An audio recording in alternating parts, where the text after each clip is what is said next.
Welcome, action fans, and thanks for joining us for another edition of All 90s Action, All the Time, as we cross the midway point of our 90s Kurt Russell season. I'm one of your hosts, Scott Murphy, and on today's show, we are going to be looking at Executive Decision. And who do I mean by we? Well, of course, I mean my regular co-host. He's a screenwriter. He's 1/3 of Bloodhound Picks. And he's a man who knows how to cut a dash in a tuxedo. It's Mr. Craig Draheim. Glad to be back. I was trying to think of a good line from this movie, but I could not think of one that worked well enough. Yeah, it's not necessarily full of memorable dialogue, but we'll get into that further. And also, I have to introduce another co-host. Yes, returning for his third appearance on the show. It is YouTuber, actor, and one of 5 people to have genuine nostalgia for this film. It's Mr. Caleb Knutson. Hi, Caleb. I've made several executive decisions to be here today.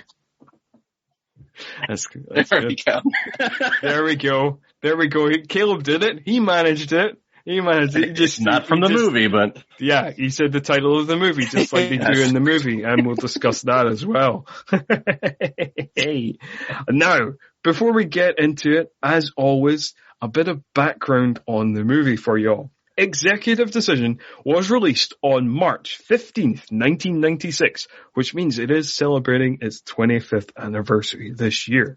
It was directed by Stuart Baird, whose only other directorial credits are U.S. Marshals and Star Trek Nemesis. However, he is much more famed for his editing work.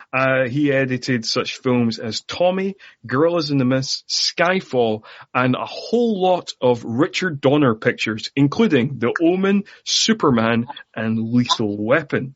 It was written by Jim and John Thomas, who are most famous for writing the first 2 Predator films. And review-wise, it is currently sitting at a 6.4 out of 10 on IMDb. 65% on Rotten Tomatoes based on 40 reviews, 62 out of 100 on Metacritic based on 20 reviews, and it has a 3.0 on Letterboxd. Finally, box office wise, it made $122 million worldwide off of a $55 million budget, making it the 25th biggest film of 1996. And fun fact for you, it is sandwiched between 2 terrible films, because the 26th biggest film of 1996 was that John Travolta thing where he's an angel, Michael, and the 24th biggest film of 1996 was one of the worst Arnold Schwarzenegger films ever, Jingle All the Way. Anyway, on to Executive Decision. Now, I said about your nostalgia for the film, Caleb, so we'll go to you first about your memories of Executive Decision. Well, I remember watching this, not in the theater, but Dad renting this probably right when it was released onto VHS during that time, and I'm almost certain that he rented this because he knew that Seagal was in this movie, and Dad was always into those martial arts action punchy punch films, and he's a big Seagal fan, and I don't think he had any idea that he's only in the first act of this movie. And after that, and that was my big hype for it too. It's like, Seagal's in this? This is gonna be awesome.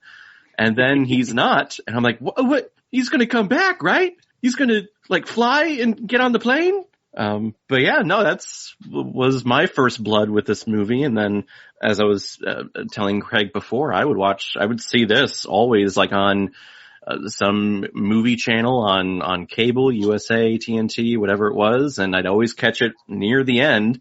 So I've seen Kurt Russell land a plane several times over many, many years. Apparently, Kurt Russell can actually fly for reals. That's one of the few things that I caught in the research. Some of the films that we cover, like, I could have, like, for example, Tombstone. I literally could have researched that film for weeks, given all the material that is on the internet.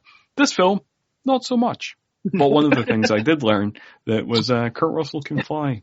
Did he learn to fly because of this? No, apparently he was, could fly before. Okay. He'd had some flying lessons before this was made. Gotcha. Yeah. And Craig, you have much less memory of this film. Yeah. Mine is way less, and then I'll probably go into a tangent that I was going to bring up. But oh no! Are we going to go into tangent land already? Yeah. This early on in the show? God damn it, Craig. Fine. That was going to be 4 hours long. Yeah. So it's one of those where I know I must have seen it, like, but I can't remember any. So this was basically a first time watch, and I know I must have seen it when it would have come out on VHS or whatever it was, but no, that's what I thought. Well, because I know, Caleb, you were here for Stallone, and we've covered Seagal, we've covered Stallone, and now Russell, and I was thinking of it while watching this and kind of wanted to bring it up and then hear your thoughts on it, both of you. But, a lot of times with these action stars, just like with horror or genres like that, they kind of get listed as like a genre actor, an action star type of thing, where it always has this feeling of like it's a good thing, but also, well, they're not considered real. The Daniel Day-Lewis of actors, or whoever it may be, that kind of real, like, emotional actors and stuff like that. But Kurt Russell is kind of a weird one, because even though on paper, like, he has a lot of these action roles, he kind of fits that genre actor. It never seems like he's listed in that same category as somebody like Stallone or Seagal or Jean-Claude Van Damme or whoever we may be covering later on. So yeah, that was kind of this interesting whole thing that I was going through and wondering why, because, going through it. But then this movie kind of shows it, I feel like, because his character isn't really like the action hero in this. He doesn't play that, Stallone or Seagal person that we've seen, up to the seasons up until this point. Yeah, he's not, in this movie, he's not, like that stereotypical action star that you would have seen in the 80s and the 90s with Stallone and Schwarzenegger, where they would be all oiled up and showing off their biceps and triceps at every chance that they get. In this movie, I don't think we see him shirtless at all, which is definitely doesn't fit that. But this movie is also kind of strange because it's not your stereotypical action movie. It kind of feels it's like a spy espionage type film, I guess. It very much falls in that kind of action. It's kind of, I feel like it falls in that similar territory to the Harrison Ford, Jack Ryan movies. It's kind of action thrillers. Yeah. And Kurt Russell, I think, is just one of the several action stars that we get from the 90s, because there's a shift in the idea of what an action star is when you go from the 80s to the 90s and you get more of that everyman type character. The guy that people could watch on screen that they could be like, if I worked out, I could look like that. If I worked out like a couple of times a week. And if I'm not pumping my body full of steroids, I wouldn't get to Stallone or Schwarzenegger. But if I, put a little effort in, I could be this guy. So Russell, Willis, Reeves, all these action heroes of the 90s is all that everyman hero. I think actually, to give like a possibly weird answer to your question, Craig, I think that Kurt Russell kind of exists on a plane on his own, because you've got like different categories of, like, you've got through and through action stars, which are like Schwarzenegger, Stallone, Seagal, Van Damme, etc., etc. You've got action stars who are primarily action stars, but also do serious work, which is like Bruce Willis, Mel Gibson. And then you've got serious actors who became action stars, which is like Nicolas Cage, Denzel Washington, a few others. And kind of almost Harrison Ford as well. Yeah. Kind of weird. But Kurt Russell doesn't really fit any of those categories because he's not really seen as an actor's actor. He's not really seen as like the same way that Nicolas Cage or Denzel Washington were before they became action stars. He's not really seen as like the kind of Willis Gibson thing of like being primarily an action star, and he's not a through and through action star at all. He's just a guy who turns up in movies.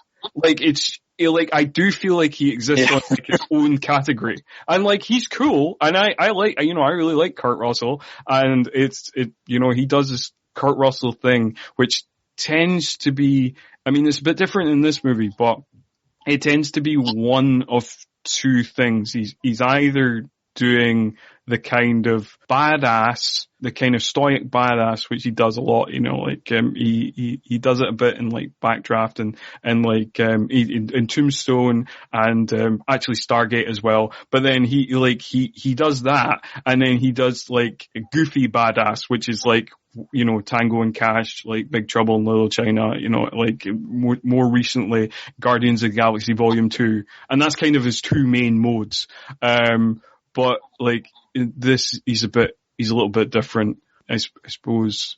Yeah, he is actually kind of a little bit different in this movie because I don't quite buy him as kind of bookish in this movie. I buy him as intelligent. Like it's not like Seagal playing an immunologist kind of hilarious or anything like that. I buy him as intelligent. It's just like a man with that square of a jaw. I just don't buy as kind of nebbish and bookish.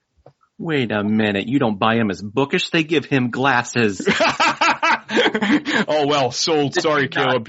You're right. I was totally wrong. I've been put back in my box. Well, I think this movie then basically is the definition of your definition, Scott, because Kurt Russell just kind of shows up here, and then all of a sudden he's thrust into, hey, you're the leader. Yes, he is very much. Yeah, and the other thing I've noticed, like looking at his 90s filmography is, Kurt Russell, he seems like a good guy, and he's also like, in terms of like the movies, he seems genuinely unselfish because like basically all the movies we've covered up to this point, all the movies are all like kind of ensemble movies. So he's playing, and he's just playing his part, and although he is like second lead in Backdraft, and he is technically the main lead in Tombstone. And, again, he kind of becomes the main lead, here, even though it seems like it does set up to start with as if Seagal's going to be the main lead. But like, so he's, it's quite, he often quite plays these kind of ensemble pictures. And we'll get to films where he is clearly the star, cause we'll cover, Escape from LA, which is Snake Plissken, and obviously that's less of an ensemble picture. And then, like at the end of the season, we'll be covering Soldier, which again is very much a Kurt Russell vehicle. But most of the films we're covering, and most of the films that Kurt Russell is in, are not Kurt Russell vehicles. They are just, he's one of the main players. That makes a lot of sense because, I don't know, thinking about pretty much everything he's done, I think it's one that he works, some actors, and I think he has tons of charisma, and especially that old school Hollywood charisma where your eyes are drawn to him. Tombstone is the exception because you have Russell versus Kilmer, and Kilmer's going to take your attention with Doc Holliday, but yeah, but I think there's people who are doing much bigger performances in Tombstone. Cause I think Michael Biehn as Johnny Ringo, and even like Powers Booth and stuff as well, cause they're chewing up the scenery so hard, Russell doesn't, pop as much as he would. Yeah. But I mean, he's one where I think he does best when he's working off of somebody else too. Because you look at even his comedy stuff with, Overboard, with Goldie Hawn, or, what was it, Captain Ron or something with Martin Short, where it's like, I think he's, just just one of those actors that is best bouncing off of another person. Yeah. And having recently rewatched Tango and Cash, I can say that as well. And that is a film where in opposite to Tombstone, he is the kind of support who very much steals the movie. I know technically it's like, you know, like they're co-leads, you know, but obviously Stallone ego-wise, you know, like, but Kurt Russell very much steals that film. Kurt Russell and whatever the fuck Jack Palance is doing as the villain. It's such a, like, you know, if listeners at home, if you've not rewatched Tango and Cash in a while, watch it for the bizarreness of it all, and particularly the bizarreness of Jack Palance's performance, which is like, he just says every line like this: tango and cash, cash and tango. It's such, I don't know what he's doing, but we're not covering that movie. Somebody, Caleb, tell us how executive decision begins before we go on another tangent. Save us. Okay, I will try to save. Because we open up with our I forget what branch of the military they are, but they're the Seagal-anites, I guess. He and his team are coming out to come to this complex because they were given intelligence that there is a Soviet nerve toxin in this mansion kind of safe house of whatever mob is there, whatever. And Seagal, he's doing his Seagal thing. He's taking out watch guys left and right with only a knife and not a gun. In, I have to say, probably one of the most comical ways I've ever seen. You have this very tall white man coming at you just with a knife, and he's able to stab 3 people in the throat. And the last guy, who is supposed to be, keeping watch as the alarm, is running away from him. And instead of saying, hey, we're being invaded, or hey, there are people here, he goes, and Seagal stabs him in the throat. Yeah. But they go through this complex, they're shooting up all these people, and they get to where they think this nerve gas, this nerve toxin is, and the room is empty. And Seagal is deflated. I guess he's embarrassed. I'm not sure what the emotion is here, but he's pissed off that this nerve gas that he brought his team in. I think he lost one of his team members. One of them got shot, but it was all for nothing, I guess. Yeah, that's true. So there is a couple of things that I want to highlight in this scene. First thing, I do love, very classically 90s, I love a good digital readout, so we know exactly where we are in the world. Yeah. And like, this digital readout goes like a step further, because like it tells us the team, it tells us the mission objective, it tells us kind of everything. It's almost as if like it's like a game of Splinter Cell or something. It's like you just get all the details. So that amused me. That's point one. Point two was the guy who died. He goes up to a guy who's tied to a chair, who is clearly dead, and says, hey, you alright? So he kind of deserves his death. Hey, bud, you okay? You can walk it off, can't you? Yeah. And then Seagal gets informed that, his fellow comrade, his fellow part of his team, has died, and he just looks at the guy like, yeah. And then just walks away. Just no expression on his face. I know Seagal can't really do emotion, but like, it's so funny. He looked like a kid that, like, one of his friends broke his favorite toy.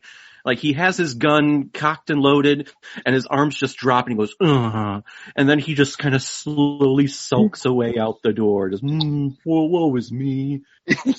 So, first off, I think that'd be a perfect Saturday morning cartoon, Seagal and his Seagal-anites, Caleb. Seagal and his Seagal-anites. Yeah.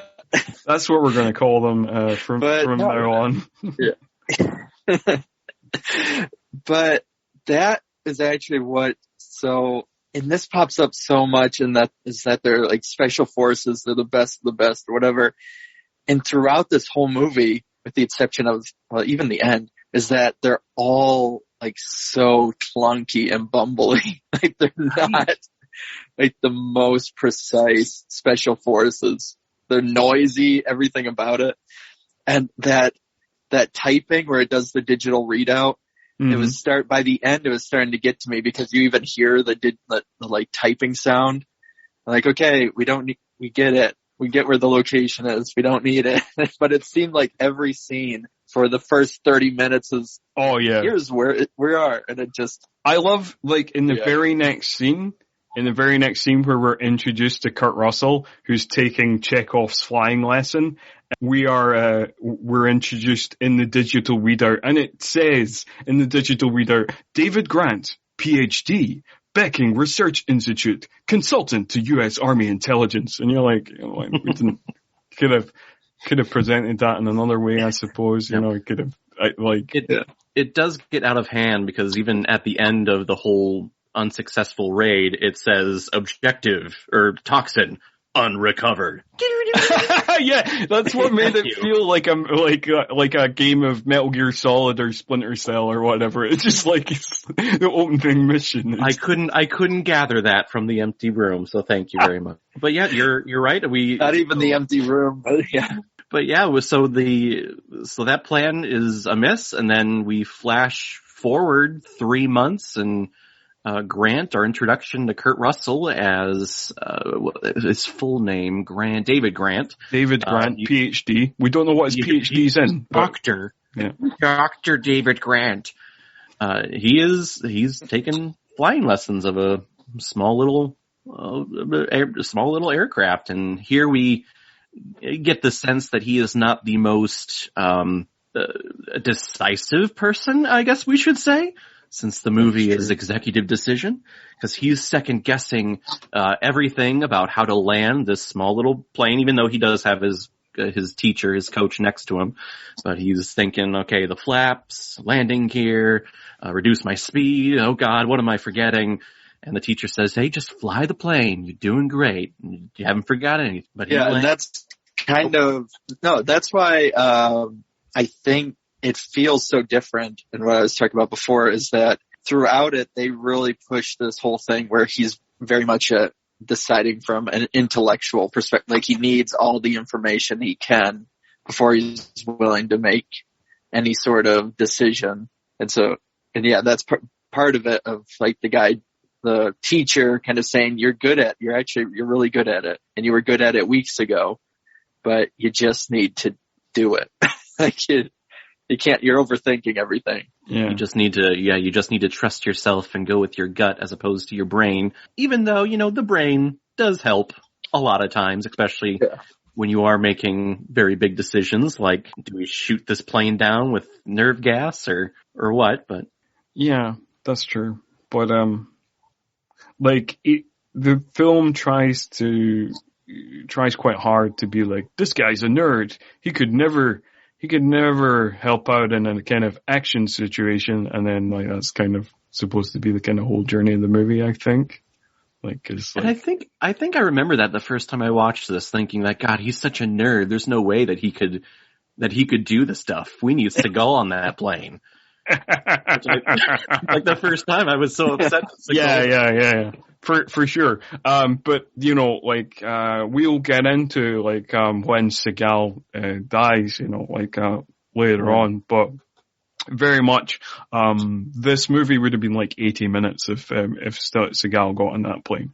It would have been much more efficient. He would just been tossing guys left, right, and center, and the whole kind of what happens here just wouldn't have happened. All the sneaking about and stuff like that, and watching people through cameras, no. He would have just opened the door and been like, I'll take everyone out.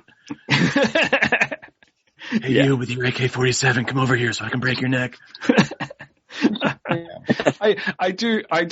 I'm glad though. I'm glad in that opening scene that, Seagal does get to do some Seagal shit. Just stabbing people in the throat, it's still fun. It's still fun to watch. But Kurt Russell is landed, and I think he's actually about to take off again Because the flight instructor is like, hey, you need to do this, and if you do this, you get like your full pilot's license or something like that. But he's about to take off, and one of his coworkers, assistants, stops him and says, hey, we got a break on a case because a couple of terrorists, or there was an attempt. I need help with this. I'm confused as to exactly what happens here. Like some terrorist gets captured, but I'm not exactly sure why because of the weird montage that we get. So there's, the weird montage at the wedding where the Egyptian terrorist is abducted, and it seems like he is picked up by the British. But then it is just presented in this really weird way, and it is filmed through that filter that they often use when it's like somebody's having a flashback, which is really weird because nobody's having a flashback. It's just something that's happening kind of concurrently with the ongoing plot, because we know that because like 2 seconds later, Kurt Russell is hearing about it just being breaking news, so it's just presented in a very strange way. Yeah. So my issue, I actually wrote, I thought like, they talked to Kurt Russell and they, based on what we've seen so far going into it, I was like, this is some flashback he's having to explain why he's so like undecisive and everything. But then I kept watching it going, no, he's not even in these scenes. What's going on now? Yes. It's not a flashback. It's actually happening. Yes. But I think that's what makes it so confusing, because like what Craig says, it feels like, this is a mission that Kurt Russell was on that went wrong and Kurt Russell is having a flashback. But no, this is happening in real time as Kurt Russell is getting this news. It's very strange. I do not know why. And it's edited very weirdly, and which is odd for a guy who's an Oscar-nominated editor to present it this way. I don't know. It reminded me a lot of, if anyone is a fan of like a CIS or anything like that, whenever they flash back to, the murderer committing the murder and leaving the evidence behind, that's that filter and that kind of quick choppy cut editing, zoom ins, just reminded me of that. So like the whole flashback thing that you guys were saying. Yeah, but then that kind of makes sense, because like when they do it in CSI, it's like them picturing how the murder went down in their mind. So it's still happening in somebody's mind. This isn't happening in anybody's mind. This is just happening. Now this montage, this whole capturing of this terrorist, and I forget the guy's name because it was very confusing to me, but was Kurt Russell behind this? Was his team behind this? No, he just gets informed of it. Like it's like a joint American-British operation or something. Like I got very confused as well. To be fair, it's not because They by the way, the terrorist is called El Sayed Jaffa. Okay, and he is played by Andreas Katsoulis, who is most famous for playing guitar. He's most famous for playing a character in Babylon 5 that I've gotten the name wrong. Jakar, that's the name. Right, okay. Anyway, Craig, continue. No, that's what was confusing as well, because so he's given this information and you think, okay, so he's going there because of that, but then almost immediately after there's the suicide bomber, which again, as we talked about before recording, does not age well at all post 9/11. But there's a suicide bomber who yells, a lot and all that, and blows up I think it's a restaurant in London.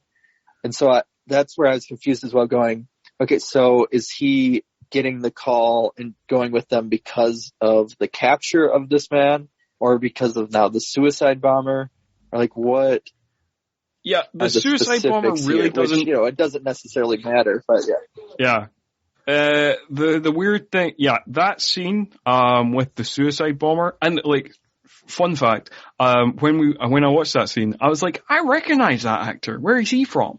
So that actor, like many of the actors in the movie, not middle, they're Arab terrorists, not Middle Eastern actors. So like that actor who plays the suicide bomber is, Juan Fernandez, and he was the villain in, Crocodile Dundee 2. That's where I recognize him from. I thought I was the only one who realized that. Yes. He plays that Miguel. I was like, I'm not going to mention that. No one else has seen Crocodile Dundee 2. Yes. I have. Well done. Well done, sir. You were building this up and I was like, oh, say it. Yes. Yes. Middle Eastern terrorist played by Juan Fernandez, who was born in the Dominican Republic. I love fucking 90s Hollywood. It's like, they're Hispanic. Close enough. It's white people can't tell the difference. No, we can't at all. Classic Jesus Hollywood. Christ. Love it.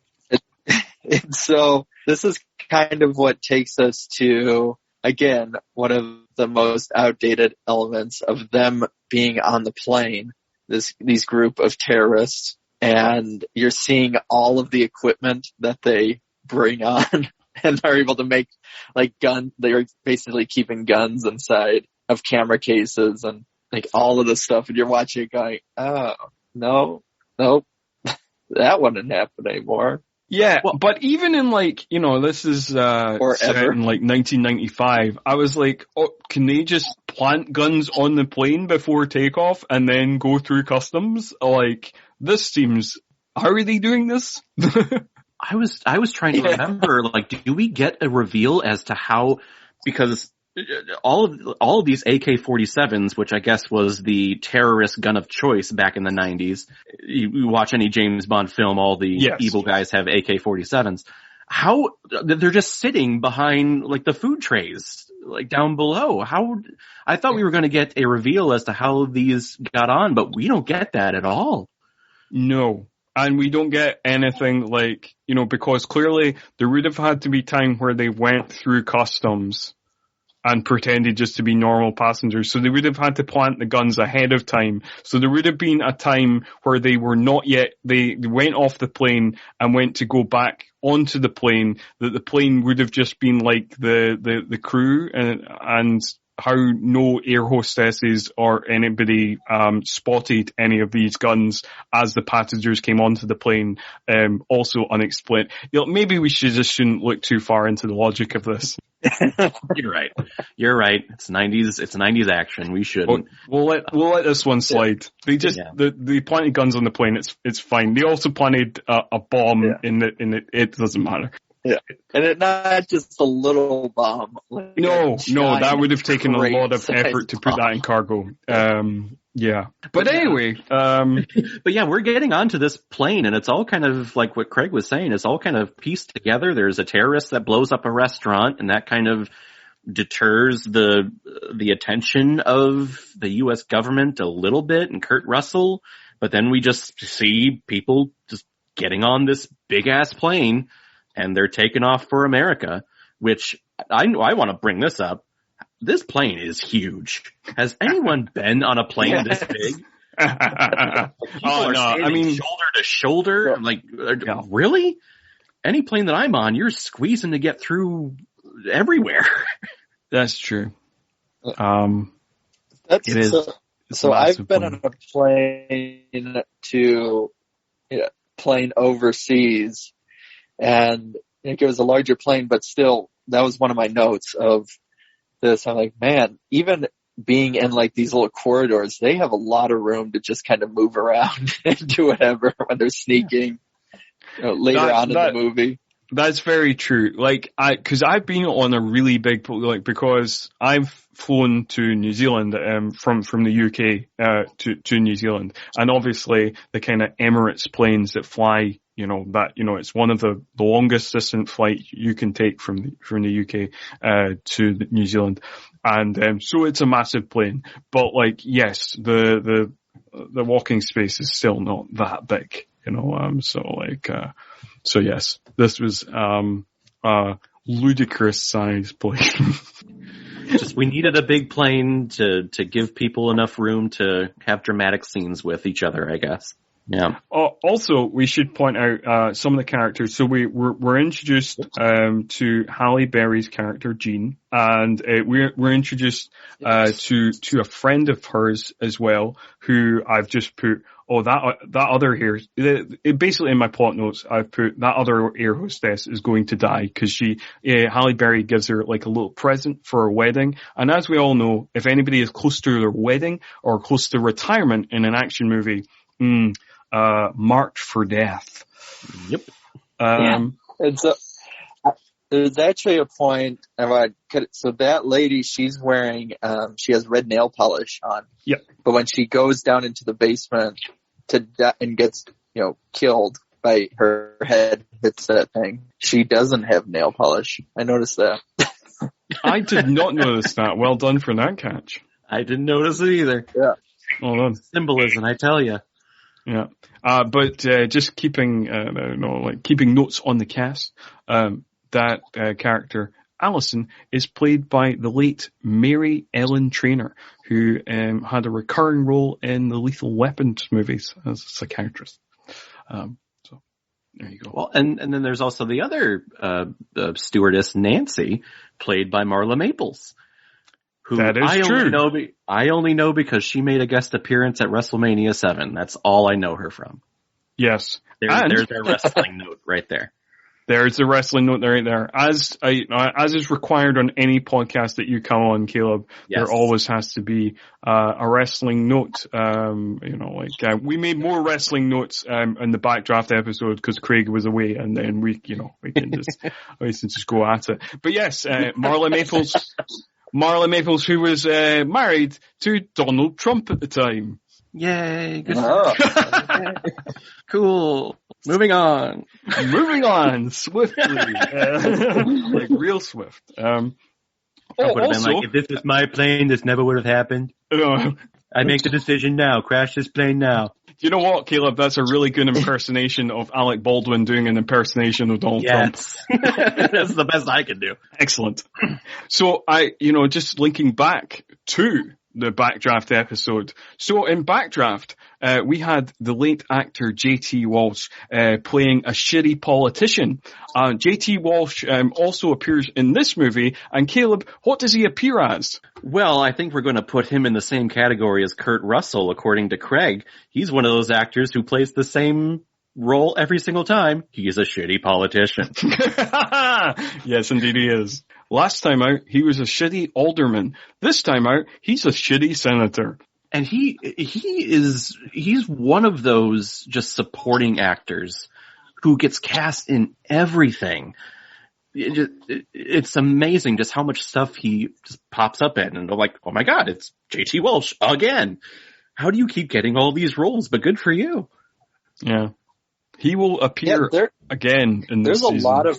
There's a lot of cast. There's a lot of people in this cast that are then not used really, like the U.S. Marshal or whatever, that they're kind of well known, or they pop up in a lot of stuff, especially in the 90s. And you're like, oh, they're in here, and they're okay. So they're just kind of one of the passengers sitting there. Oh, all right, then maybe you'll be important. Probably not, but yeah. Although I must say that, I don't know if they're not famous.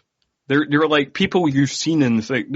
They're people you've seen in things, and then you take a beat and you're like, what did I see them in again? And just like the U.S. Marshal guy. The U.S. Marshal guy is played by Richard Reel, and it's like, oh yes, Office Space. Office Space, that's it. Yeah. Which I don't even know if he has a line. I don't feel like he ever says like. No, he doesn't get involved in the action at some point, but no, he just his whole role is just kind of looking pensive. I think he had one line at the very end of the film where he was talking with Gene. You're like, those marshals, where did they come from? And that was the only line he had. He's one where you're almost expecting more from him because he hides his badge and he hides the gun, and so you think, For Caleb's sake, pulling out a theater reference of it's going to be like a Chekhov's gun. And then it kind of plays a part later on, but not really. Yeah. To be fair, we've already had, we have Chekhov's flying lesson, and later on we have Chekhov's straw. So, we can only have so much Chekhov. Yeah. Some people say you can't have too much Chekhov. For me, you can have too much Chekhov. But yeah, you're right, Greg. It takes a long moment where it holds on him moving his gun to his sock, and he takes his credentials, his air marshal credentials, and puts them in the vomit bag in the seat in front of him. And there's even a point where later on, Jean, Halle Berry, hides the ship manifest or the plane manifest so that the terrorists don't know that an air marshal is on there. Or maybe they have an idea that there is one, but they just don't know who it is. Yeah. Because... go ahead. Oh, no. You can go on. I was just gonna say before we move on with the plot, Scott, you brought up Backdraft, our Backdraft episode, and on there you asked me the question, what blood does Scott Glenn drink? Because he always looks the same in every movie. Yep. I'm gonna say that about Halle Berry, Scott. What blood is she drinking? I don't know. This has become one of the season's recurring themes of vampires in cinema. We had Scott Glenn in Backdraft, and then we had the same discussion, Craig and another podcaster, Wayne from the £1 Movie Podcast, about Sam Elliott in the Tombstone episode. And so this is the third time that vampires have turned up in Kurt Russell movies. She could also be a vampire as well as Sam Elliott and Scott Glenn. Yep. I'm not sure exactly. This probably needs further investigations. Vampires in Hollywood.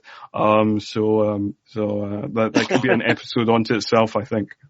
Vampires are very, very, very talented surgeons in LA. Yep. I feel so. He's not going to come up this season, or maybe at all in this podcast. But Paul Rudd definitely also one of the Hollywood vampires. So we definitely need to watch out for these things. Yeah. Yeah, we'll find a way to bring Paul Rudd up in this episode. It'll happen. Yeah. Okay. Yeah. But we get moving on with the plot here. We're introduced to all these characters. The terrorists take over this plane. One of the terrorists gets to the cockpit and says, "Maintain your course that I entered in, and be careful because I'm a pilot." And I'm thinking, why don't you just drive the plane then? But antics. That's a fair point. Again, we're kind of picking at the logic. It's just. You're on a road to nowhere. It's a bit like my other big note about this is the lead terrorist, Nagy, who is played by Poirot. He's wearing a disguise as an old Jewish guy, but then immediately takes off that disguise. And then we find out much later in the movie that the only picture that the intelligence agencies have of this man is a 25-year-old picture in his student days, so nobody knows what he looks like. So literally, there is no point in him being an old Jewish man for 2 seconds. Yeah. Well, and then we find out that his intention was to go down with this plane. So yeah, you're right. What was the point of even hiding his face when he's not even planning on making it out of this whole thing? I love how he just left the wig in the bathroom too, for just in case anyone else went in there after him. I'm not going to flush it down the toilet or put it in the trash. No, I'm just going to leave my wig right there. Who cares? But they take over the plane. Oh, go ahead. Yeah. And I will say that until he starts either killing his own or slapping Halle Berry or stuff like that, there's moments in this where you're almost in another, this weird kind of twisted world that they set up between him and Halle Berry. Are they, I don't know, because he's really nice to her, and he's a very diplomatic terrorist. Like, he's just, like, he doesn't argue with her. He's like, oh yeah, you can feed them. And like, he's proud, or not proud, but he's like, he compliments her on being brave and stuff like that. That is true. And then even when he is super aggressive, even when he's slapping her around, he doesn't like, he's not like, too concerned about her being troublesome or whatever. He just slaps her around and then is like, get on back with your work. And then just leaves her be. Like, I immediately drop my suspicions of you. Yeah. I don't know, maybe it's that old, maybe it's just like not mutual respect, but just respect, I guess, for her, because she's constantly doing like risky moves. And I think maybe, this, Hassan guy just, I guess, respects that out of her. He could get angry at her with that, but there's some respect out of, wow, you tried to take initiative and put your neck out there on the line. Whereas a couple of my friends here, my fellow warriors on this plane, some of them are freaking out when I tell them that we're not heading back later on in the film. And then he shoots them. So I think it's a little respect. I guess he respects her a little bit for what she's doing, even though it's kind of thwarting his plans. But we should motor on away from the plane, because we're about 20 minutes into this 127-minute film, and we've been recording for about 45 minutes. So like, let's go away. So we cut to a big, we don't know what it is. It's a posh party. It's like an ambassador's reception or something, which Kurt Russell's character, Dr. David Grant, is at, and he's using his apparently usual chat-up line of just having hockey tickets in his pocket at all times and being like, hey, you like hockey? That's a classic Dr. Grant line, apparently, which, I don't know if it's worked for him. It doesn't seem to be that successful, but, like, maybe it's worked for him in the past. And then I would go to a hockey game with Kurt Russell. I would go too. You're right. Yeah, no, I would go to a hockey game. If Kurt Russell got over me hockey tickets, I'd be like, yeah, okay. Yeah. Me and Kurt at the Stanley Cup, fuck yeah. Yeah. So. Yes, so Kurt Russell's at this dinner, and this plane is hijacked, and the Secretary of Defense here in the U.S. gets word of it.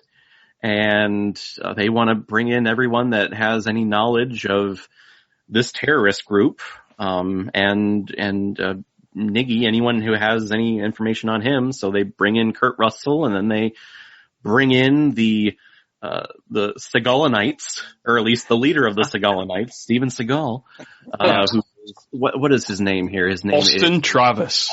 Austin Travis, yes.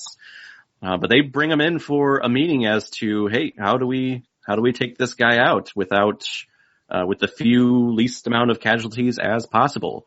And Travis is all about, hey, let's, get me up there. We'll take him out. No problem. And everyone around the table is talking and talking and talking. Grant tries to interject here and there, but everyone seems to talk over him or ignore him, until finally he breaks through, saying, because apparently he knows this guy the most out of anyone in the world, and says that I don't think this is just a hostage situation. I think this man means to make a statement somehow. I think there's a bomb on board, and I'm Dr. Grant, so I'm right. And there's a big kind of like staring between Travis and Grant, because Travis is putting together that this guy, Kurt Russell, Grant, is the one that gave him the false or the inaccurate information about the nerve gas in our very first scene of the film. So he gets a little testy there. They come up with this idea that they're going to take this stealth plane and attach to the underbelly of the commercial flight, and they're going to sneak their way on board. And Travis makes the suggestion like, well, I want all of the information on this guy as possible while I'm up there, so this Grant guy needs to come along with me. Which I think that was kind of like a dick measuring point in the movie. Oh, for sure. These characters. So this is the thing that most entertains me about this movie. That like Kurt Russell's character, Dr. David Grant, effectively becomes the hero of this movie because of a prank. Because like, you know, basically Travis, Colonel Austin, Lieutenant Colonel Austin Travis, kind of bullies him into being on the mission of just being like, well, if you have the brass balls to come on a mission with me, let's see, do you? And then he kind of taunts him into it. And then he's like, I don't want to look bad in front of these generals. Yeah, sure, of course. I'll come on the mission. And also the other thing I want to mention is like, Kurt Russell's character, does not have time to get out of his, tuxedo, so spends the whole movie in his tuxedo. And one of the funniest moments, the moment that made me laugh out loud the most in this movie is the look of sheer fucking disgust that Steven Seagal gives Kurt Russell when he sees that tuxedo. It's hilarious. Because they see each other in the hallway and going to the meeting, and it's just this slow. The speed of the film just slows down, just lingers on it like crazy. See, and with that, it makes it seem. I thought because Kurt Russell knows about Travis or knows what Travis looks like or whatever. And so you think, oh, Travis already knows Grant, and that's why he's giving him the dirty look of like, oh, I got to deal with this guy again. But no, in the next scene, then he finds out that it's Grant. So like, so you were just giving him a dirty look for no reason. It's because of the tuxedo. He was looking at the tuxedo and being like, oh, this fucking prick. Yeah. As Rap says in the very next scene, who is this, 007? Rat, who is played by John Leguizamo. And that is, like, in terms of, like, the behind the scenes, you know, I didn't manage to get, like, loads of behind the scenes, but one of the stories that I did get, was from John Leguizamo, who mentions this in a bunch of interviews, that he had a confrontation, with Steven Seagal on set, and, basically Seagal, apparently was kind of acting the boss, kind of doing the big boss man, kind of routine, and kind of stepped in and kind of said, I'm the leader, you know, like everybody listen to me. And, like he said this in front of like the Seagalites. And, John Leguizamo laughed, and then this caused Steven Seagal to like, elbow him against a wall, and like totally like, so that was, set, like he was a bully in the film and he was a bully on set apparently. I bet. So I mean, yeah, no, he gets a lot of flack because he did like The Pest or, you know, whatever it may be, but I actually normally like John Leguizamo. I think he's like a pretty solid, you know, actor and on a lot of the stuff he does.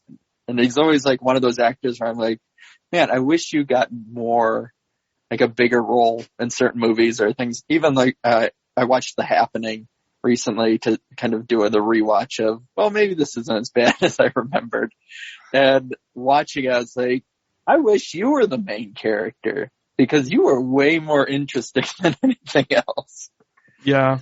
I think like, I think John Leguizamo is good in like kind of supporting roles of things. And like, he's pretty good here and like, I'm kind of blanking.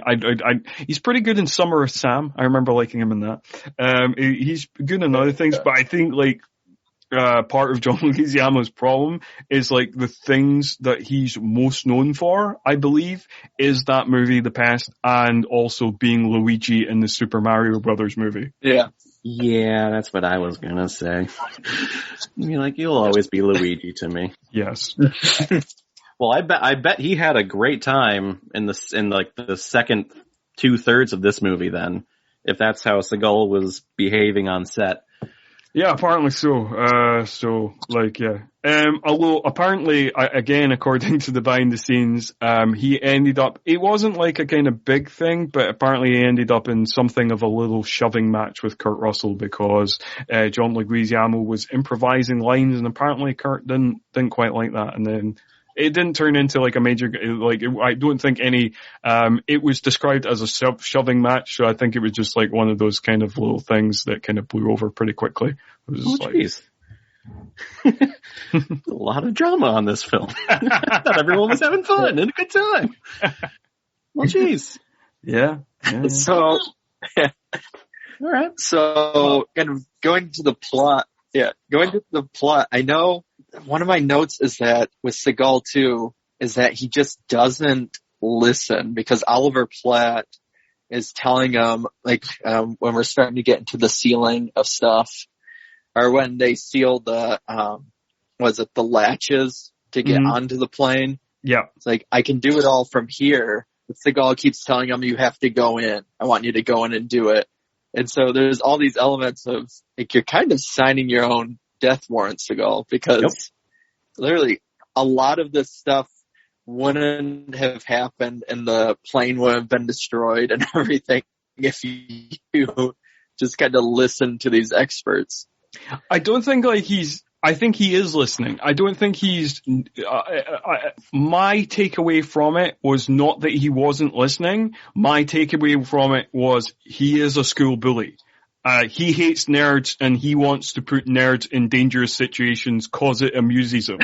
That's his main character trait in this movie. Because he feels that makes sense. All these nerds are making all the decisions while my team goes in and doing the dangerous shit. Their lives on the line. Yeah. Okay. Yeah. I get that. I was kind of with Craig though. I think he's just I wrote that in my notes, like, he's a freaking dick. I just read it totally is running the whole. I think he's like, he is, deliberately bullying them because he wants to see them be put in the same danger that him and his team are in. Yeah. And so they do this whole thing where we have the plane element, they line up, they attach, and while they're doing it and the team's getting on, it's another note where kind of Rat is doing his jokes, and he kind of starts off as, he's the soldier, he's like the one that's going to be the punny one or have that comic sensibility, but once Seagal leaves, then he's the one that gets kind of placed in charge.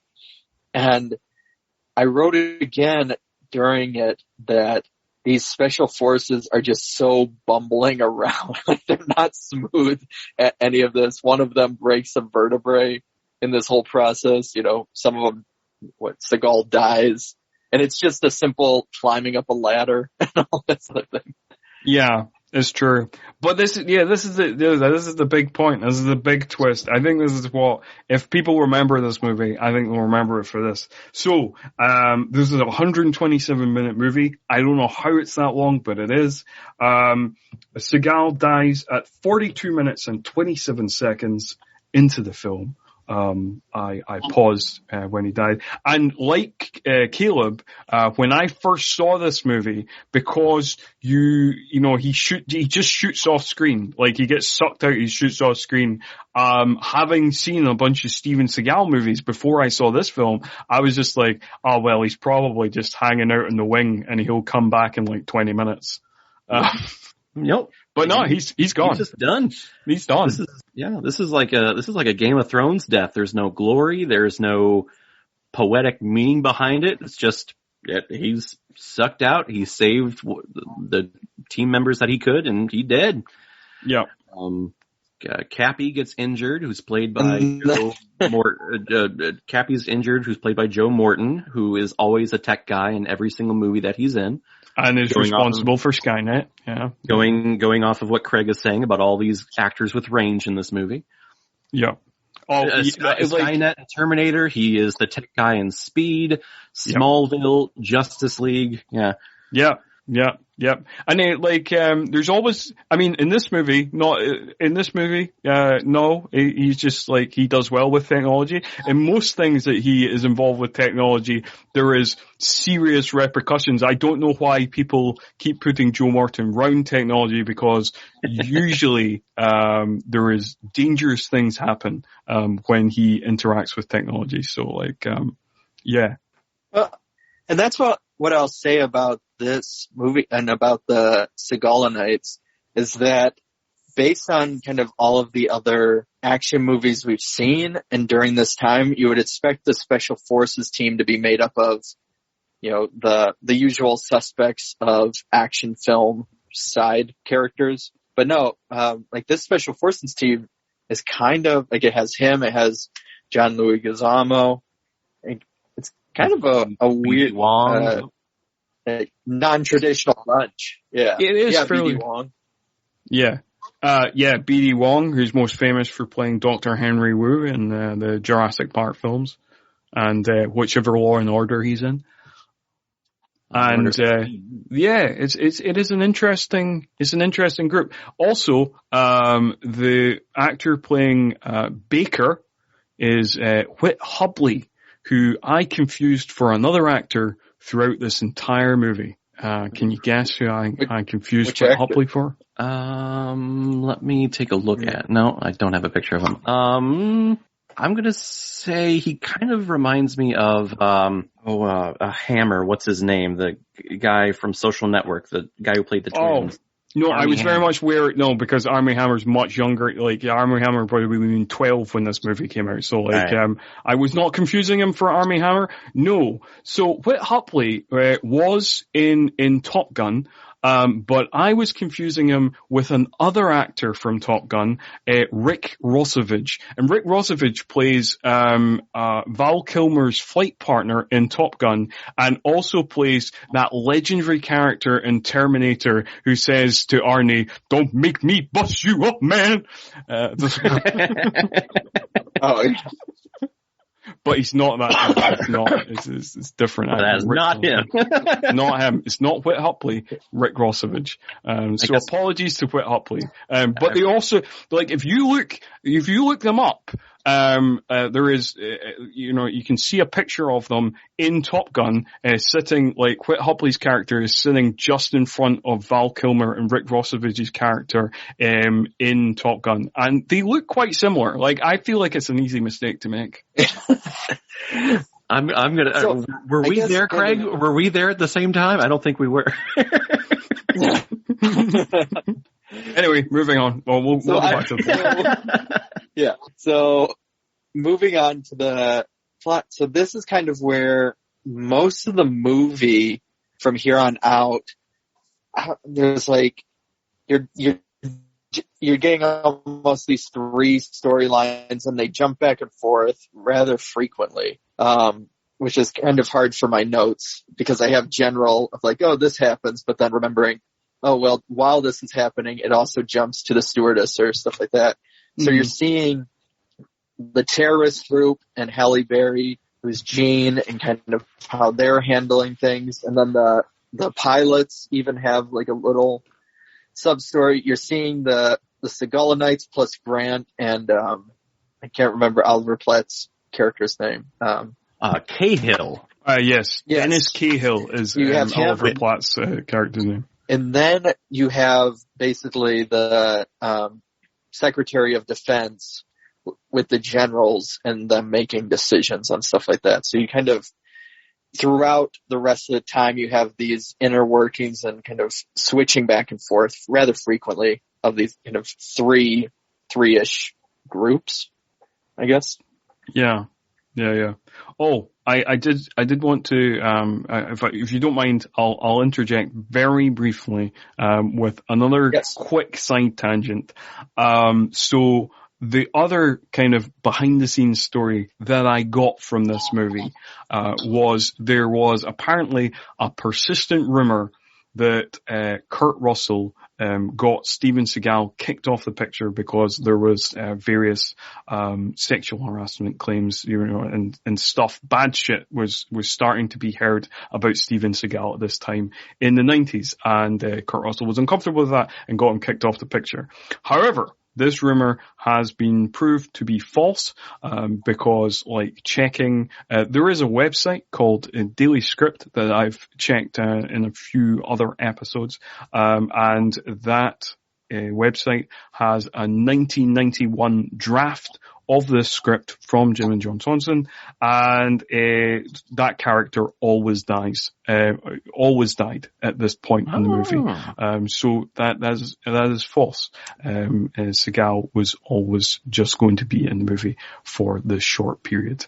But anyway, back to you, Craig, with the plot. Yes.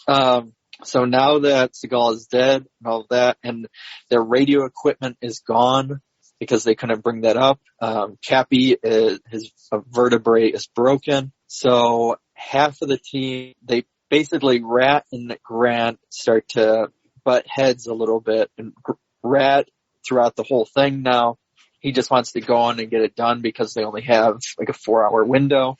And Grant keeps saying, well, we need to get all the information we can, and we need to plan accordingly, and so, which is the way the movie goes, basically. And Cappy agrees with him, so they kind of get this whole thing of, well, let's find the bomb first, because once we get the bomb, then we can disarm it, potentially, so that if, at least that will be, so when we try and get them, like, or do the takedown, then they can't deactivate the bomb.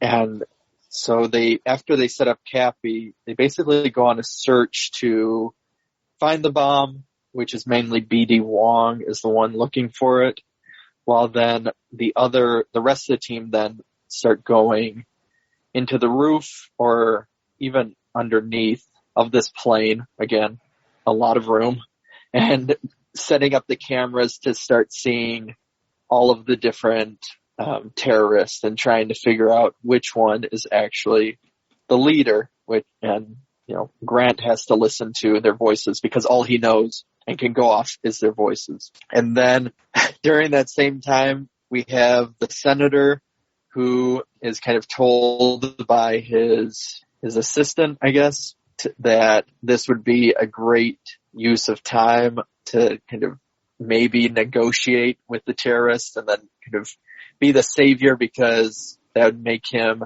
more eligible for the presidency in the future, which is something he's gunning for. Yes, and the PR, the assistant's argument is like, look what it did to Jesse Jackson's career. That's what his argument is, and the senator totally buys this argument. Yeah. Okay. Good point. And also at this point, like I noticed that like obviously he's respected. Leguizamo and Seagal might not have gone on the set, but their characters obviously respect each other, because Rat kind of takes over kind of bullying Dr. David Grant into doing things, where he's just like, well, I don't think this is what he looks through the cameras for about 2 seconds, and then he's like, this isn't working. Come up here. You do it. And yeah, and at this point, I don't know about you guys, but this film totally turns for me. Like when Seagal is gone, all of a sudden I get more invested, and really all of the situations, them being Grant kind of swinging himself over the roof because he needs to be careful if he puts any pressure on the floor underneath him, he can fall right through into the cabin. But at this point, I'm kind of on the edge of my seat, because there's so many like close calls. There are so many moments in this movie where a finger or a thumb is about to press a button on a trigger, and then out of nowhere something stops it from happening, because I think Rat is saying, hey, we're just going to take these guys because you have like so many minutes to find the bomb or whatever.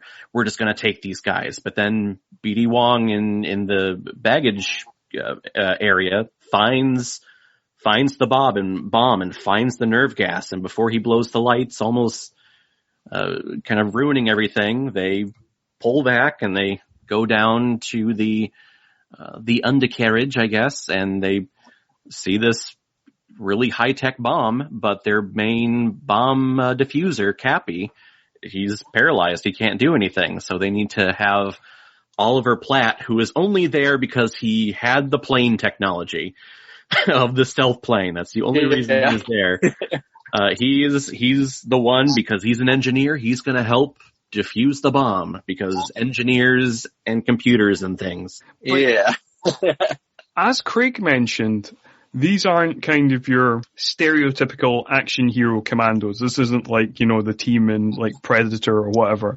And like, in terms of this film, it works for this film because like we described, you know, it's not your typical gung-ho action, it's more of an action thriller, and the fact that you're not entirely confident that these guys can pull off this mission adds to the tension. Right, these actors are not proven. They haven't been in other action films where they've saved the day before. This is new territory for them, and it's new territory for the audiences watching, Yeah, and only... because it even gets to, I was just going to say, it even gets to the point where when they're going to do the first kind of raid before they find the bomb itself, and was it that they give Grant the shotgun because BD Wong and all of them basically say, well, we can't, like, we could maybe handle, he says, I can maybe handle 3 by myself.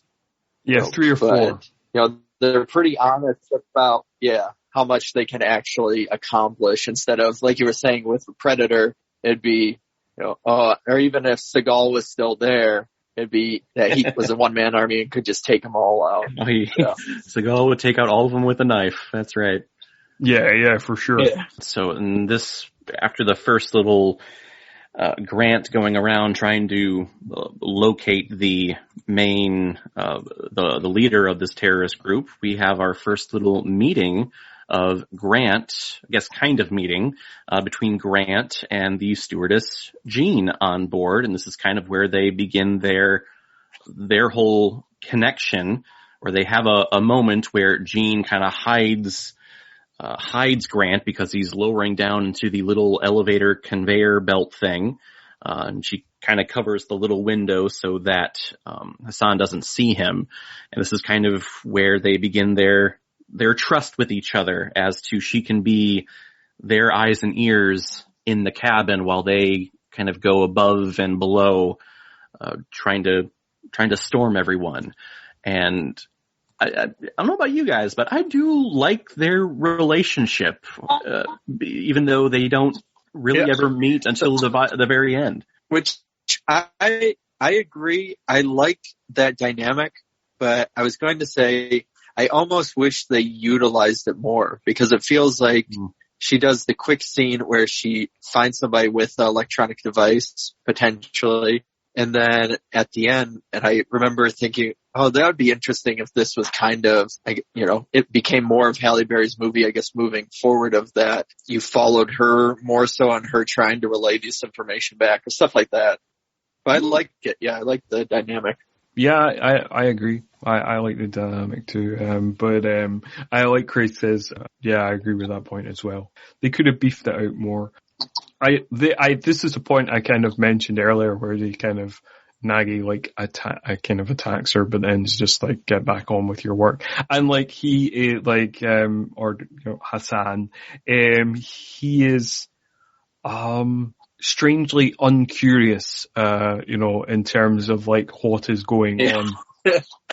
Because there is a moment, slightly earlier on, where one of the co-pilots is kind of to search below decks because they've had there's a safety light that's been going off and stuff like that, and it's a bit suspicious. And then like Kurt Russell kind of like silences him and is kind of like, don't tell anybody we're here, and like all the kind of Seagalanites kind of make their faces known and like, America. And then, and then like Hassan just looks down, but doesn't like actually go down himself. He just kind of looks down and he's like, yeah, no, I'm convinced nobody's there. And then he does the exact same thing with the elevator shaft where he just looks down, does not further investigate. It's like, that's all the investigation that's needed. Fair enough. And then moves on, with the rest of his attack. That is probably he even picks up he even picks up the phone too at that one point when she's talking on it to Grant. He picks up and then you just see him listen for a second, then hangs it up. Doesn't ask who were you talking to or anything. No follow-up questions. It's all. I was gonna say though that Americana moment that you mentioned, Scott, that's my favorite moment of this movie is when that pilot is looking around at all these guys, and Rat he uncovers the American flag on his arm. I'm not a big, like, patriotic USA guy, but when that moment happens, it's the fist pump moment for me in this action. Oh, yeah. Yeah. That's right. We're the good guys. Yeah. They're gonna do it. Yeah, America. Yeah, that's very much, this. The only thing.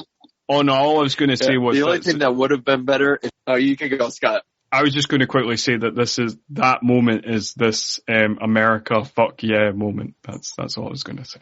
Yes. Yeah. I was just going to go. The only thing that would have been better is if instead of a patch on his shoulder, he rolled up his sleeve and it was a tattoo. What, you mean like Van Damme in Street Fighter? Yeah. Oh, yes. And then when he flexes, it waves. Yes. Oh, God. Damn it. Halle Berry, this should have been Halle Berry's story, and that moment should have happened. Damn this movie. Those would have been amazing. Missed opportunities, man. Yeah. Missed opportunities. Oh, dear. Talking about favorite moments, you said you couldn't get a memorable line for the intro, and it's not very quippy, this movie. There's not a lot of zingers. But one of the lines that did very much amuse me is when they're kind of looking at the bomb, and they're trying to figure how to kind of defuse the bomb, and they're not sure if they can do it. And Cappy says, basically Grant says, what's our chances? And Cappy says, we're looking up the ass of a dead dog, but we gotta try. Yup. I wrote that down too. I think that's because Cappy, Cappy did say that. I thought Cahill said that. You're right. Yeah. That was during the first try before they realized that the bomb that they've been working on is a decoy. Yeah, that's right. Yeah. This is when they're first trying to disarm it. But then this is also when it looks like Cappy dies. That's the other very funny thing that Cappy says, where he's like, if we can do this quickly because the morphine's starting to kick in. Yeah. But yes, so it looks like Cappy's died, but it turns out that Dr. David Grant with his PhD and whatever he has, figures out that no, Cappy has very much just passed out. He has not died, as the morphine very much had kicked in at that stage. Well, and so that's what happens with this movie is it seems like it's going to take you, like you're almost to that point. Okay, they're about to finally do the attack on this terrorist group, and it's gotta be 3, maybe 4 times where they're about to, and then something happens. And so in my notes, there's random points where so more build in the runtime because like there's the decoy of the bomb or whatever, Or Cahill's about to cut the red wire, and then all of a sudden Cappy snaps out of it, and he says, "Whatever you do, don't cut that wire." Yeah, that's absolutely true. Yeah, I mean, it's a very good point, Craig. I like this movie. I think it's like a solid movie. I don't think I like this actually of all the movies we've covered. And I think you can tell from the intro, where I read out the IMDb rating, the Metacritic rating, Rotten Tomatoes rating, even the fucking box office. This might be the most middle of the road action movie of the 90s. Like everything about it is 3 stars, middle of the road. But it is a good film, but it is also at least 20 minutes too long. Longer than it needs to be, I should say. Yeah, and this entire... Yeah, no, I agree. I think, what were you saying, Caleb? Oh, I was just gonna say, I agree. We lost it there, damn it. Okay. Lost the momentum there. Yeah. Don't worry, I'll edit out that very long pause that we all had because we were all convinced that we're all going to speak. But the listener at home won't know because that very long pause will be edited out of the episode. Although me talking about it won't be, just to confuse the listener. Anyway, on with the plot, Caleb. But yeah, so they figure out that the bomb that they've been working on for a couple of hours or however long it was, is a decoy. And basically it's, you lift up the kind of the top thing of the bomb case and there's the actual bomb that is guarded by a bunch of laser sensors. And it looks kind of just like I guess I don't know what it looks like. Just two cylinders that are very close to touching. And I guess when they do touch, the bomb goes off. And all that's happening at this time, this is all on the plane.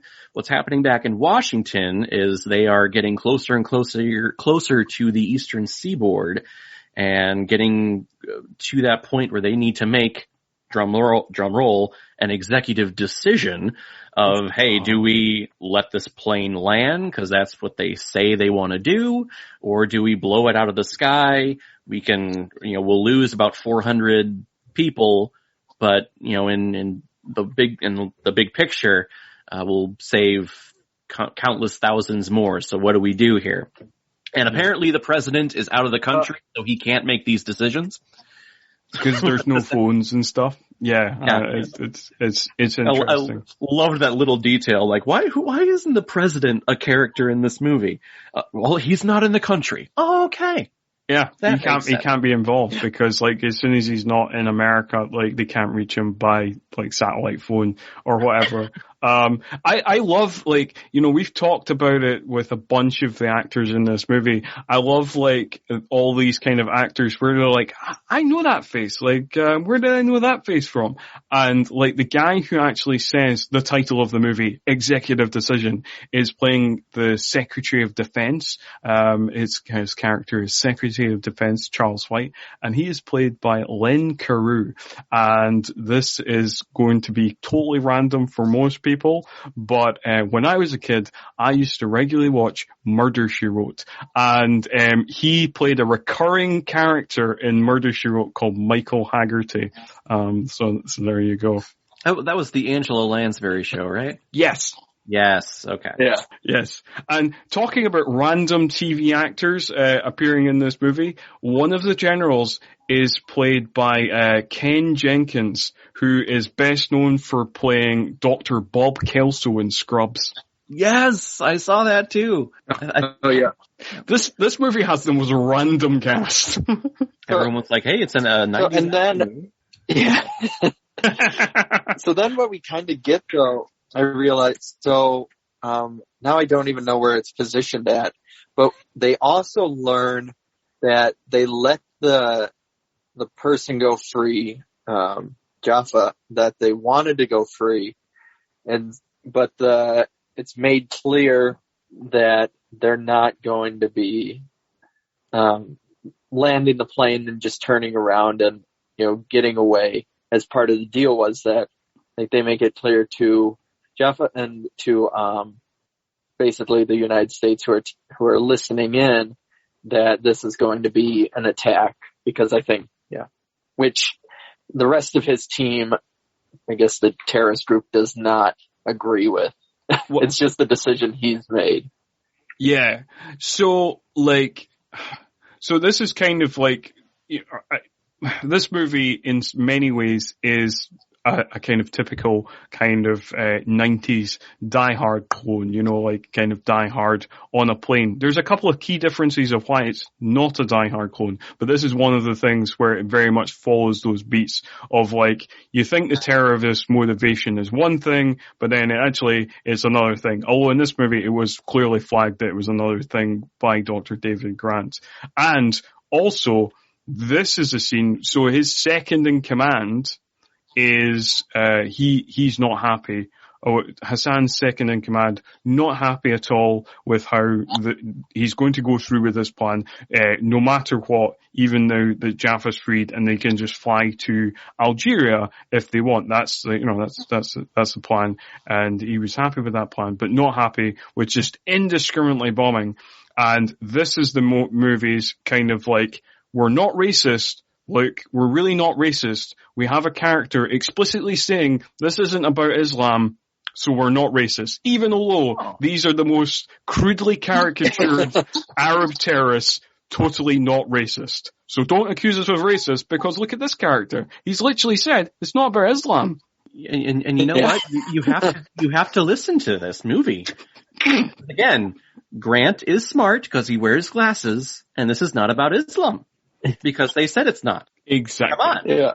Well, don't pay attention to these very problematic characters. Just pay attention to that one line that says, we're not racist. Yeah.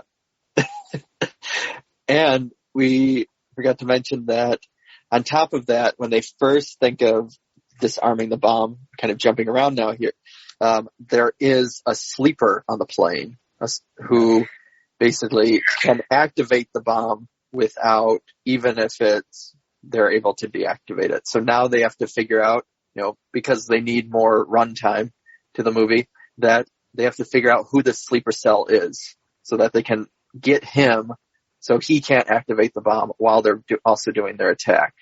Right. Yeah. Which brings in Halle Berry. Yeah. And they kind of really build this, like, throughout the movie, they kind of build this up of, like, there's this guy that you see, like, first of all, again, in terms of the plot's logic, basically they're just looking for a guy with a pager, and apparently pagers were so rare in when this was filmed in 1995 that like it really stood out that somebody would have a pager and therefore they are the sleeper agent. And then they kind of play it up as if it's going to be like this kind of big character that we've heard about or something, whereas it's just like, first of all, the character that they play up to is a decoy, and second of all, the character who it actually is just an arms dealer guy that we hear about in one exposition dump scene slightly earlier on, like much earlier on in the movie. And that's it. And it's kind of like, we heard about that character very briefly, but like, why are you kind of setting up as if it's like, oh, what, that guy's turned on them? Like, or, whatever, like, or it was like, oh, it was the president all along. Like, I don't quite get why the way they set it up as if it's some sort of big mystery. I don't know why they set it up like that, because it's really not. Yeah. No, I agree with that. I think if maybe it was just anything, they set it up like that to get Kurt Russell out of the basement, because that's what they're enlisting Jean to do is Grant calls her on the phone and says, hey, there's someone he's the trigger man, and so just go around, look for anything that looks suspicious or looks computerized or whatever. And she comes back and goes over to the hidden camera and says, hey, I saw this shifty guy with a kind of what looks like a small little pager or computer device, which when I saw that, I was like, wow, that was so rare back then. How did people travel? Because nowadays everyone has, there's a computer on the back of each person's chair on a plane, and you get to watch movies and you have cell phones. But gosh, back then, what did you do? Like read? Jeez. But yeah. So she gives them the information like, hey, I think it's this guy over here. And this again leads to another moment of, hey, we're going to set up and we're going to storm these guys again. I think this is, like Craig was saying, like the fourth or fifth time they do it. So they're about to go out, and all of a sudden, we get the first glimpses of Grant making an executive decision where he's like, you know what? I'm going to get as close to this guy as possible. And he comes out from the basement, using Jean as a decoy. Did I miss something? Yeah, we kind of Okay. skipped a little bit, because like after like we found out like the decoy thing, we do get like, basically there was an earlier scene where, Grant is kind of reassuring Cahill, is like, if it all goes wrong, just use your magic wand, which is the Oh, yes. straws he's always chewing on. And then that comes back in because, again, Chekhov straw, which like, he places to disarm the bomb. But also there's a bit where, Hassan, like, kills Senator Mavros, because, like, there's a little scene, with him where he's, being kind of slime boily and kind of doing the negotiation thing, and then he just gets killed. And then there's an order from the command center to destroy the plane, and then, but at the very last second, Baker manages to do Morse code with the lights at the back of the plane, and the planes are like, I think that team this is Alpha One, and then the National Command Center, Military Command Center, or whatever it's called, even though it's clearly the Pentagon, that's not what comes up in the digital readout, even though it's mentioned by other characters as being the Pentagon. It's like the National Command Military Center or whatever. They're like, look, Alpha One, that's the team. The team must have made it on board. So they call off the airstrike, and then that's them, and then they're kind of like, they kind of settle on a plan, but then Dr. Grant does his maverick move, and we cut back into where you were, Caleb. Well, actually, there was a moment, I'm glad you backtracked me, because there was a moment when they were doing the Morse code, when the fighter jets, the Navy pilots, there's a line in here that says, no one uses Morse code anymore. And I was thinking, I mean, I'm not in the Navy. I'm not in any branch of the military at all, but I'm almost certain that that is still taught and is still used by the Navy, because pretty sure, yeah. I'm almost certain they invented it. I just love this line of like, no one uses Morse code anymore. And I wrote here in my notes, except Navy pilots and every other action thriller movie ever made. That's a fair point.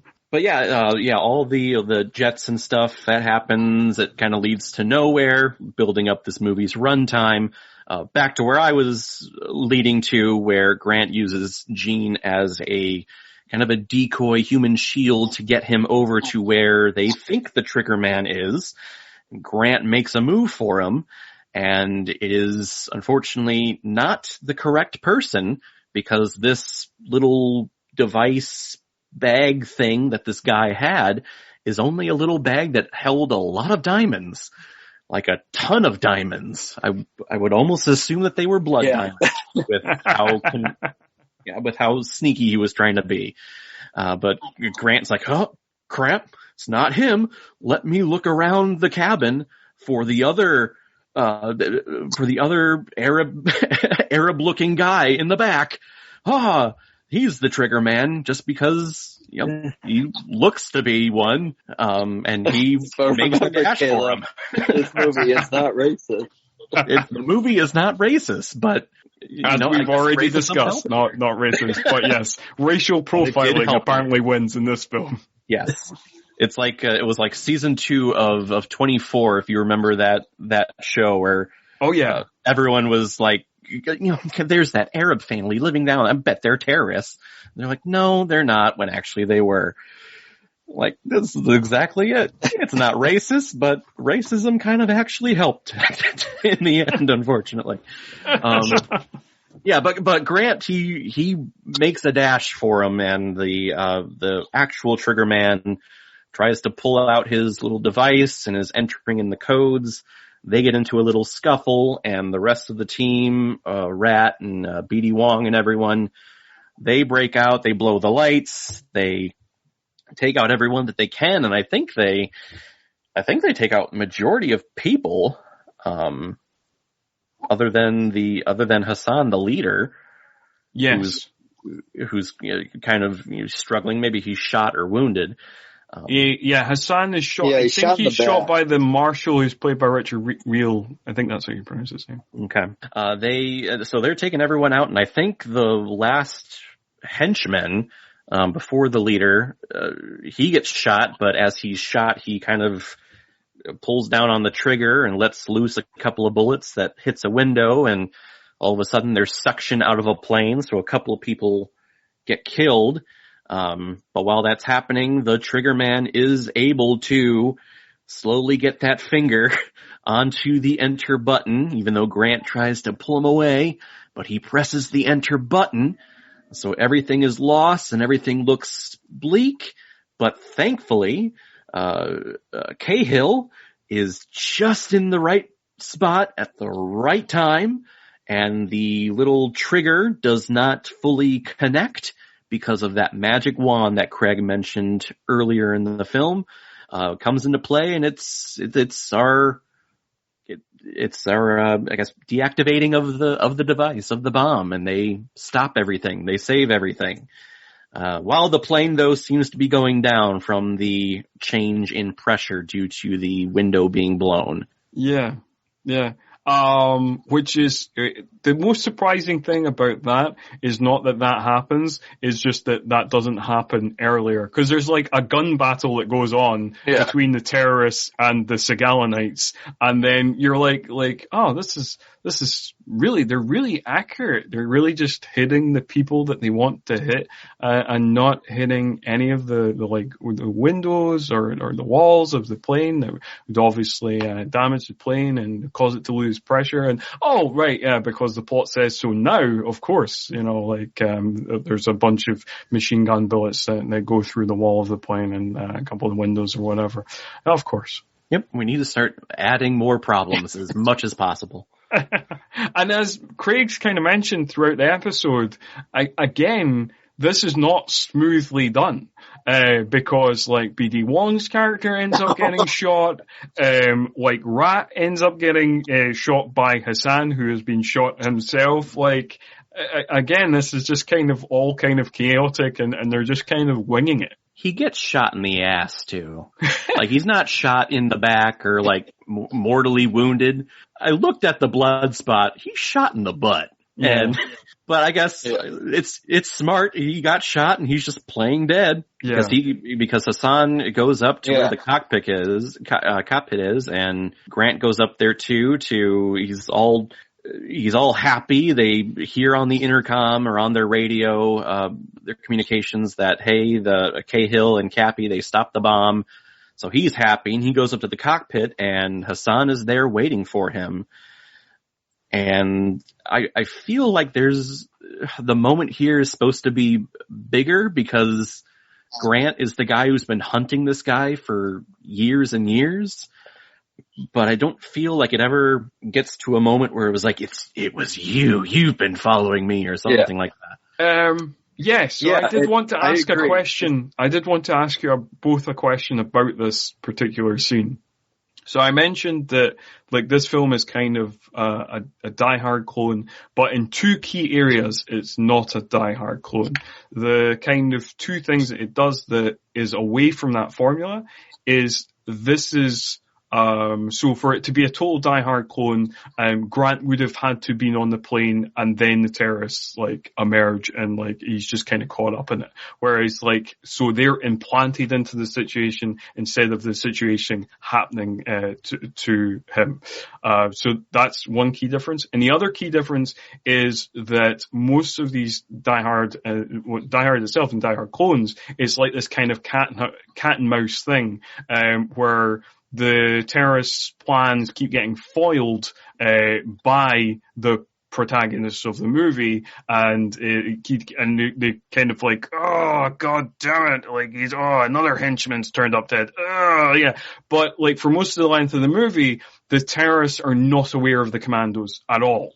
So there is no cat and mouse element. So it gets to this scene and they play it as if there has been a cat and mouse element, because Hassan is who are you? And he's just I'm no one. And it just, I don't know, it just doesn't make sense. So I suppose. Yeah.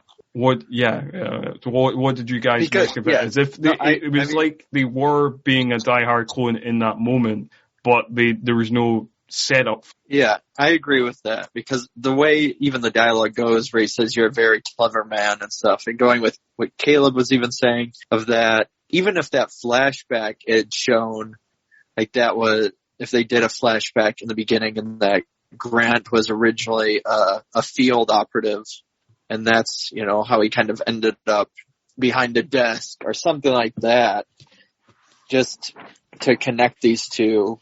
But yeah, they're trying that element where you have Bruce Willis and you have Alan Rickman meet, and they don't necessarily, and Bruce Willis doesn't know he's the cop, or he's the killer or the terrorist or whatever.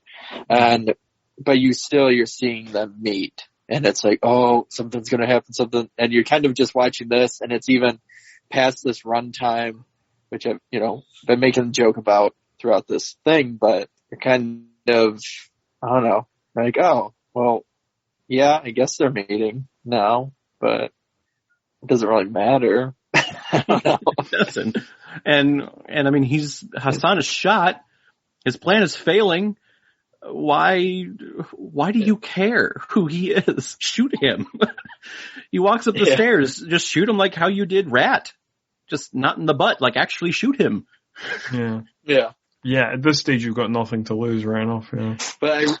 I realized, I wrote in one of my notes, is that Rat is me by the end of this movie, where I'm just like, let's get over with. Come on. It's just, somebody's got to die or something's got to happen. Yep. And, I guess I'm not sure if Hassan knew that they were overland or close to being overland, or if they had crossed the border or whatever, but he makes the last minute decision, like, well, this was going to go down anyway. So he, confronting Grant, instead of shooting him, decides to turn around and shoot the pilots through the door.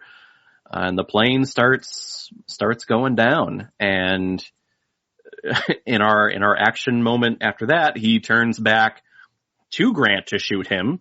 Now, again, I don't know why he didn't do that first, but the choices that he made. He goes to shoot him, and Rat, who again was only shot in the ass, comes up and shoots Hassan, so he's taken out. But thankfully, yeah, actually. Oh, yep. Go ahead. Yeah. Oh no, I was just going to say Grant doesn't actually ever kill any of the the most he does is he tackles the guy with the detonator, and that's kind of the only, I think, harm he actually does upon somebody. Yep. That's right. Yeah, I think that is the only action other than flying this plane here in the end. That's the only action that this action star does in this movie. Yeah, it's just flying tackle towards the detonator being guy. Racist and tackling. But yes, he runs to the cockpit and takes the pilots out of their seat, and here's our little callback from the very first act, and now he has the chance to land a plane finally, except this one is much bigger than the small, like, 2-person aircraft that he was flying before. And like I said, but my earliest memories, or at least my memories with this movie, I've seen this scene so many times of just a sweaty Kurt Russell in a cockpit, just trying to fly this plane and remembering, flaps, I need to turn to this many degrees and power down and landing gear down. That was always one of my favorite lines whenever he would say it, because it's like, that's the first thing that you should think about for landing, is put the landing gear down. It's one of my favorite parts. I've got another question for you guys. My other question is, do you also think that Airplane has ruined forever all scenes like this in all movies? I mean, yeah. At some points it does. I think there'll always be a beat in my mind whenever there's a plane going down or someone trying to land a plane. It'll happen. I don't think it's ruined it for me, because I mean, this whole setup of this movie, of this nerve gas being blown up on the eastern seaboard, was basically ripped off by Captain America: The First Avenger. That's what they were leading up into that movie, and it's kind of the same moment here, of Cap trying to land the plane. But yeah, with the whole buckets of sweat pouring out of our lead guy. Yeah. Because he's so nervous, he's going to crash the plane and kill all these people. Yeah, it's always going to be in there in my head. Yeah. Just because you mentioned that as well, Caleb, I read Roger Ebert's review for this movie, which he gave a positive review. He said the kind of like it was a thumbs up review, even though he admitted it was a daft action movie. But the line that really cracked me up in his review was like, why in all these action movies is it always the Eastern Seaboard? Why never the Western Seaboard? Like, what is... I don't know. I would assume maybe it's the U.S. Capitol is over there. Yeah. Maybe, I think it's because the West Coast is so fucked already. Just with all of the earthquakes and the tectonic plates moving, they're like, they'll take care of themselves. It's the East Coast that we want to destroy. Sure. But what I like about this scene, though, is that while he's going through it, so this is where I kind of wish him and Halle Berry, they interacted even more to kind of get more of a dialogue between them. But it's funny because he's asking for the book and the manual, and he misses it the first time. He misses the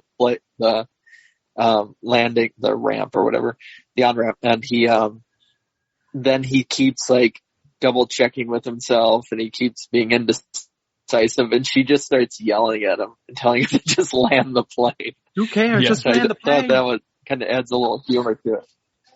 Yeah, it's quite fun. But yeah, you mentioned, he missed the main runway that he was going to, which is like the big commercial, I guess, landing strip.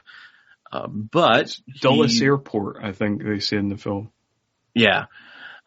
But he realizes that, hey, I think he has a second shot because for whatever reason he can't turn the plane, or at least he's scared to turn the plane. I'm not sure. But yeah, he has that realization of, hey, I know where I'm at. I know of another airstrip that I can land on, and it's his original kind of instructor airport that he was at in the very first act, where we got introduced to him, where all these small planes they're sadly going to eat the dust here in a couple of seconds. Yeah. But yeah, he takes the plane down, and it's a very long landing, but he is able to land it there in this small little landing strip safely. I've put here, blows up several miniatures. Yeah.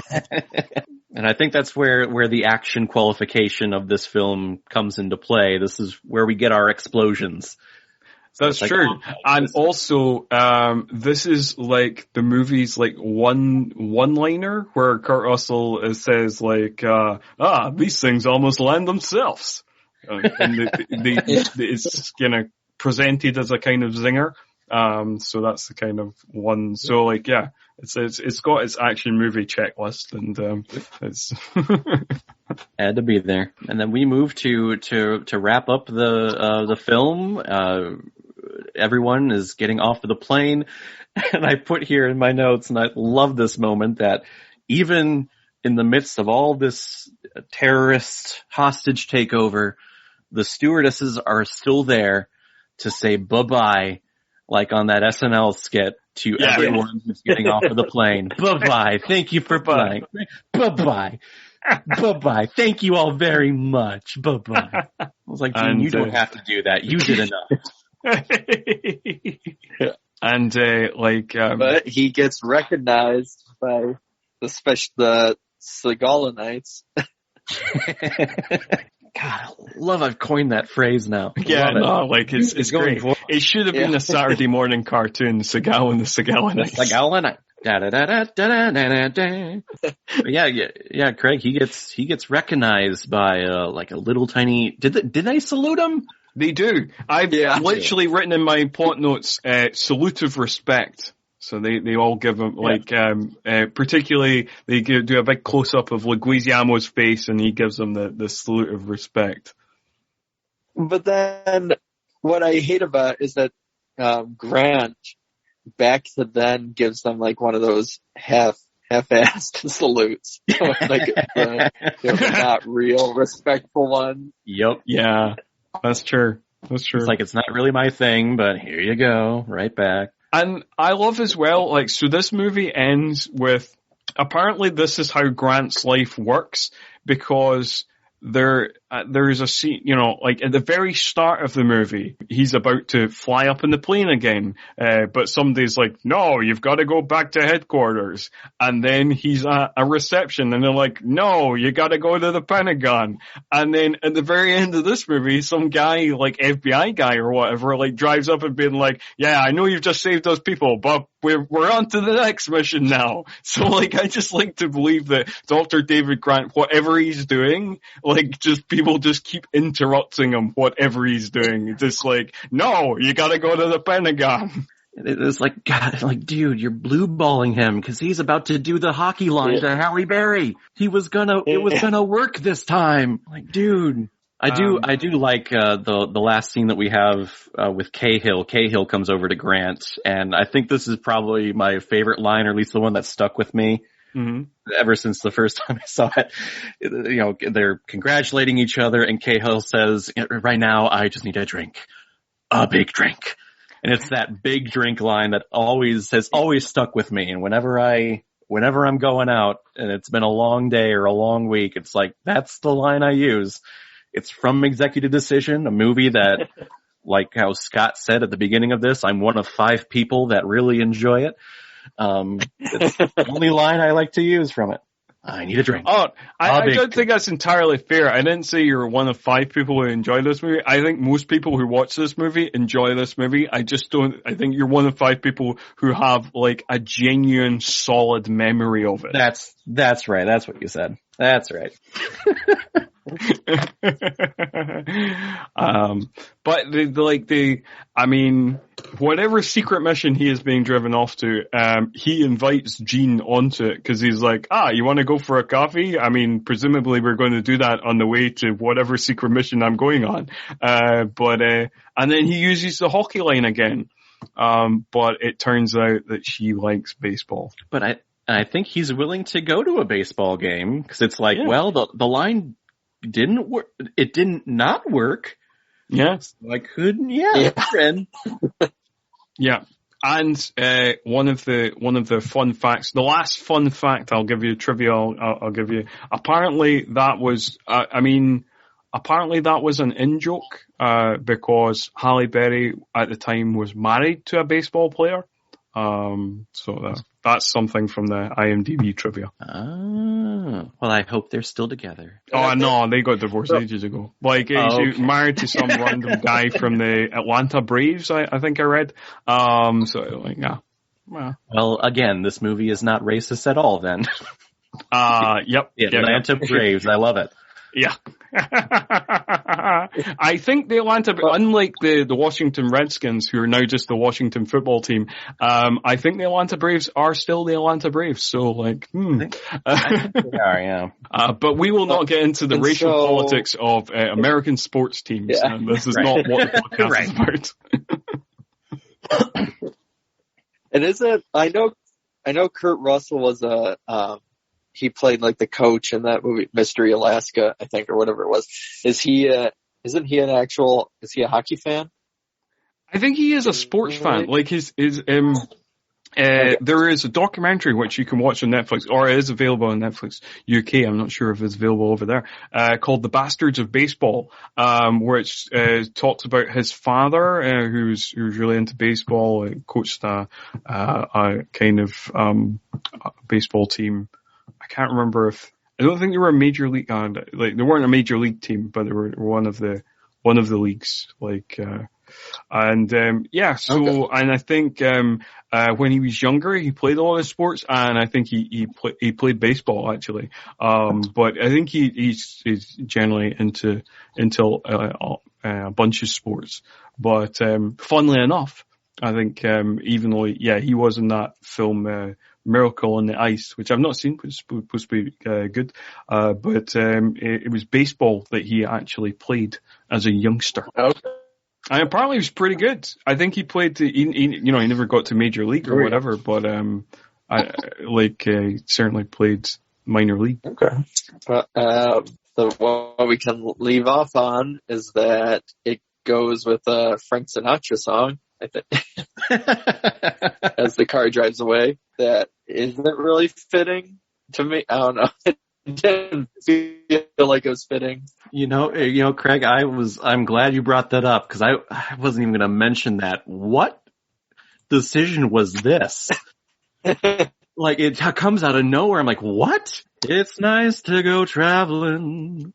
Yes, it's from it's like, I don't know, it's like this film at certain points thinks it's like Die Hard or one of the Die Hard clones. It's really weird, but like the whole movie, we've not got any other songs the whole movie. This is the only song on the soundtrack. The rest of the movie is scored by Jerry Goldsmith's militaristic score, very action, typical action score. And, and it's very much the movie has played.